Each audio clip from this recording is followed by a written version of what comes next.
Hello all, నేను వచ్చి west గోదావరిలో అయితే ఉన్నాను.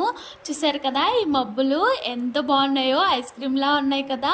ఈ సన్ అయితే ఇంకా నేలకి ల్యాండ్ అవుతున్నట్టే ఉంది కదా. చూసారా వెస్ట్ గోదావరి అందాలైతే ఇలా ఉంటాయి అన్నమాట.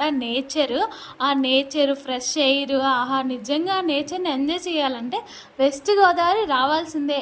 నేనైతే ద్వారకా తిరుమల, మధ్యాంజనేయ స్వామి టెంపుల్ అండ్ గుడిపూడి కేవ్స్ అయితే విజిట్ చేశాను. అండ్ కొబ్బరి తోటలు అండ్ మామిడి తోటలు అయితే నేను విజిట్ చేశాను. నాకైతే చాలా చాలా బాగా నచ్చినాయి అనమాట.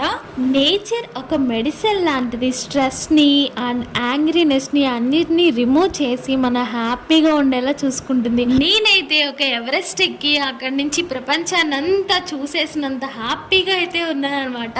అక్కడ చూసారు కదా లాంగ్గా ఆకాశం ఇంకా నేల అంతా కలిసిపోయినట్టే అనిపిస్తుంది కదా. నేనైతే అమ్మతో పాటు భలే ఎంజాయ్ చేశాను. ఓకే, ఇంకా